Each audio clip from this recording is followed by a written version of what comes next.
Unit 10A, Lesson 2, Solving by Square Root. And we're going to try and solve some equations by using the square root. So in this opening problem, we were given the formula for finding the area of a circle. Area is pi r squared.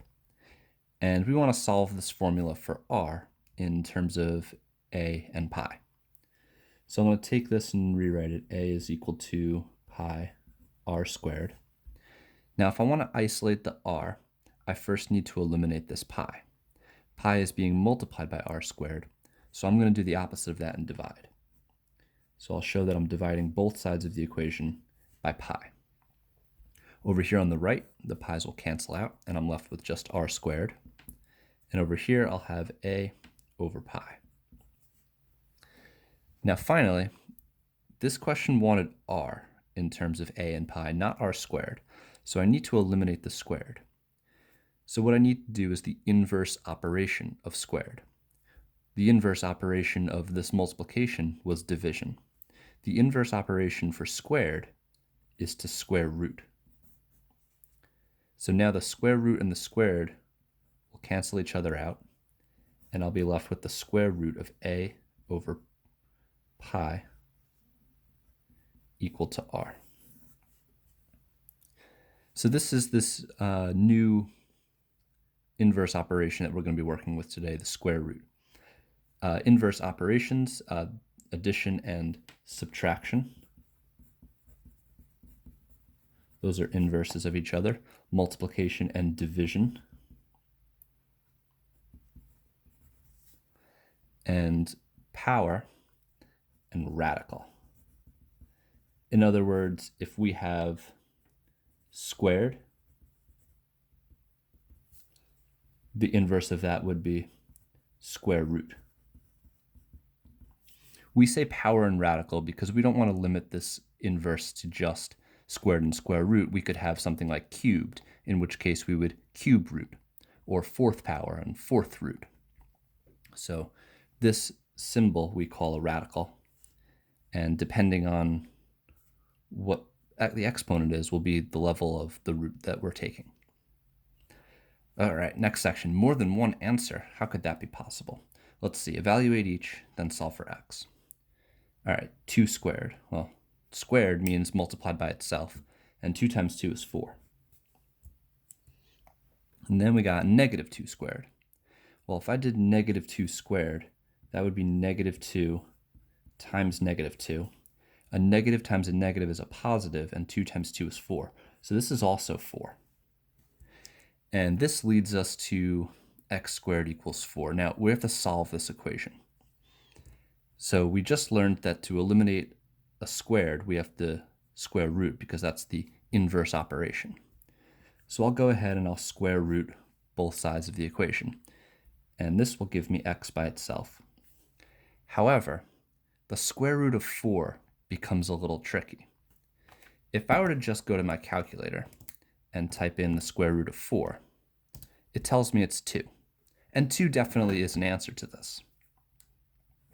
However, if we did 2 squared, that gives us 4, but also negative 2 squared, that could be 4 as well. So if I were to plug in a negative 2 for x and square it, that would also equal 4. So this means that the answer is both 2 and negative 2. Another way to represent this is a plus minus sign. X is equal to either positive or negative 2. So the rule is whenever you see a square root symbol, like the square root of 4, as we typed in on our calculator, the answer is just the positive root. But if you're solving an equation and you are the person to physically draw in the square root showing your work, you have to put a plus or minus because it could be either the positive root or the negative root, because either the positive version squared or the negative version squared is both equal to that number. So, looking at this next one, if we have x squared equal to negative 4, we'll do the same thing. We'll square root both sides. And x equals, now we can check on our calculator, square root of negative 4. Wait a minute, non-real answer, error. Funny. But if you think about it, there's no number that you could possibly square to give yourself a negative 4. It can't be negative 2 because negative 2 squared is positive 4. It can't be 2 because 2 squared is also positive 4. And it should make sense that anytime you multiply something by itself, the result is positive. Positive and times positive is positive, and negative times negative is positive. So we really can't find an answer for this, and we would say that this is undefined. So we can't take the square root of negative numbers because no number squared could possibly be negative. All right, now that we understand the mechanics of square rooting to solve, we can look at a bunch of equations and find the results for x using inverse operations, including our power and radical inverse. So number 1 gives us a standard, just x squared equals 49. I can find this by square rooting both sides, and x will be equal to, now I know the square root of 49 is 7, but I don't want to neglect that negative result as well. So I'll say positive or negative 7. Moving on to number 2, it starts to get a bit more complicated because we have things around the x squared. What we want to do is isolate just this variable to the second power, and then we can use our square root. So we have to use all of these inverse operations for these problems, but we want to save this one for last. So let's eliminate the 5. 5 is being multiplied by the x squared because it's a coefficient. I'll divide both sides of the equation by 5. 45 divided by 5 is 9. Now that I've isolated the x squared, I can take the square root of both sides. And remember, when you're the person to draw in the square root, you have to put a plus or a minus sign, because your answer could either be 3 or negative 3, because negative 3 squared is also 9. Number 3, we put a little bit more to this equation. We have a coefficient of negative 3, and we're adding a 2. So the process is still the same. We want to isolate the x squared, and then we can square root. In order to do that, we have to eliminate the 2 first. So I'll subtract 2 to both sides. 50 minus 2 is 48. Then I need to eliminate the negative 3. It's being multiplied by x squared. I'll do the opposite, the inverse, which is divide.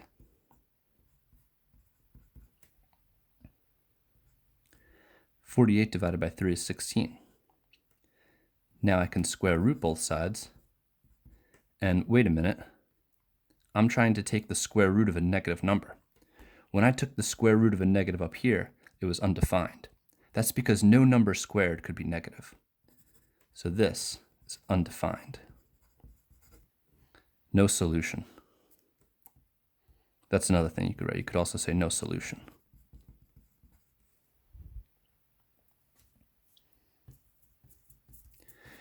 All right, so on the next page, we can look at some of the steps to solve problems like this. So step 1, we want to isolate the variable squared. That means we want to get the x squared all by itself. We want to get rid of any number that comes in front of it and anything that's being added or subtracted to it. Then finally, we're going to square root both sides of the equation.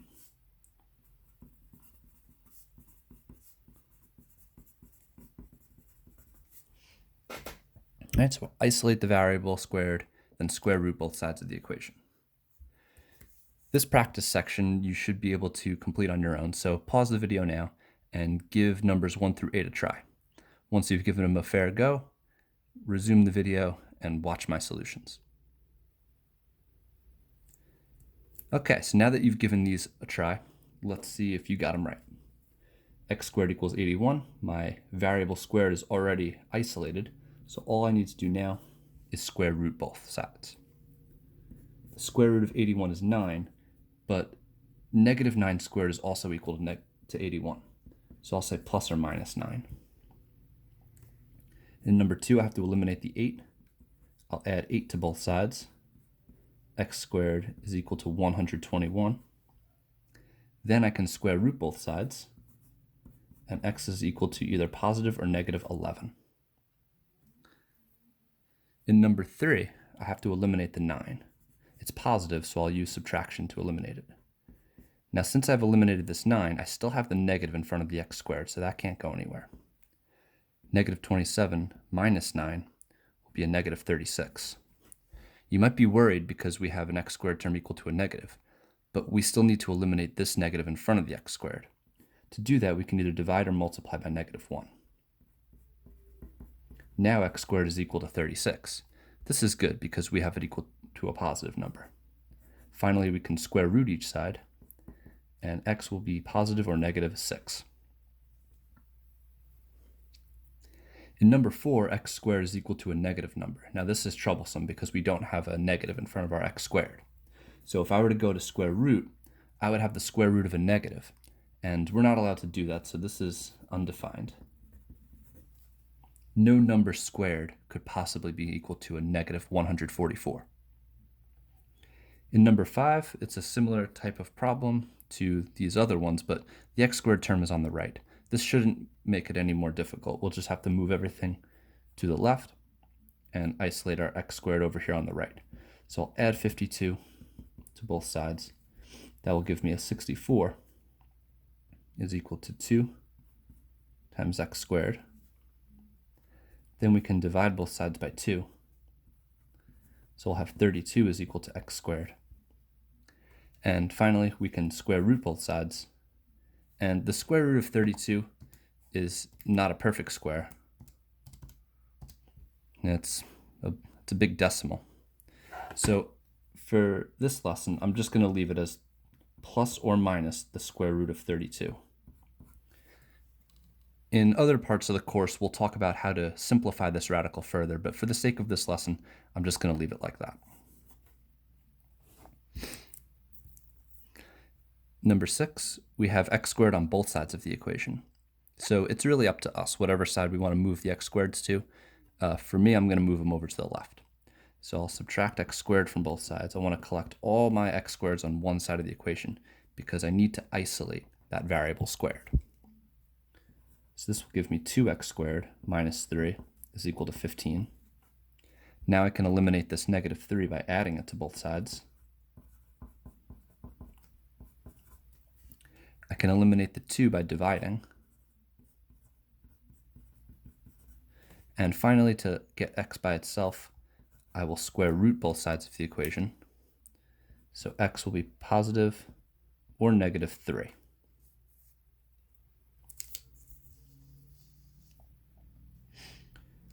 Looking at number 7, we also have x squared on both sides of the equation.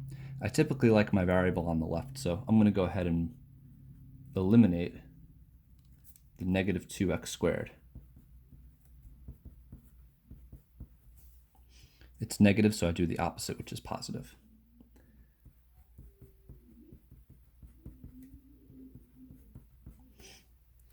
Now, since I have my x squareds on the left, I want to move all my numbers over to the right.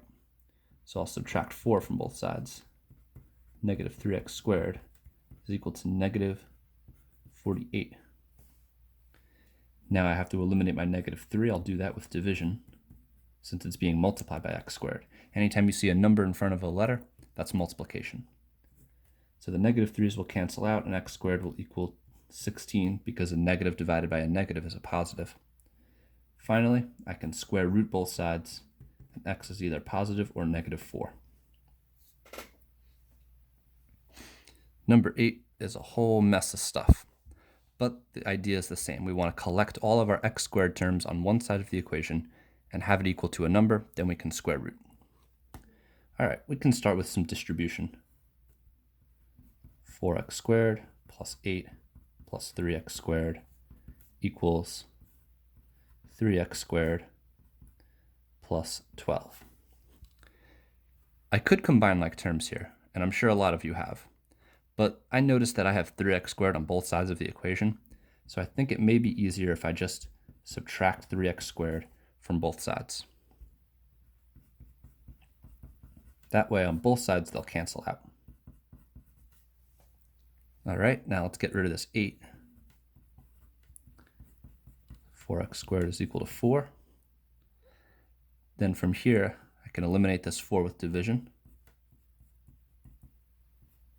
And finally, square root. The square root of 1 is just 1, but I can't neglect the negative 1 that could be squared to give me 1. So x is equal to positive or negative 1. All right, so I hope you did well with that, and stay tuned for future lessons.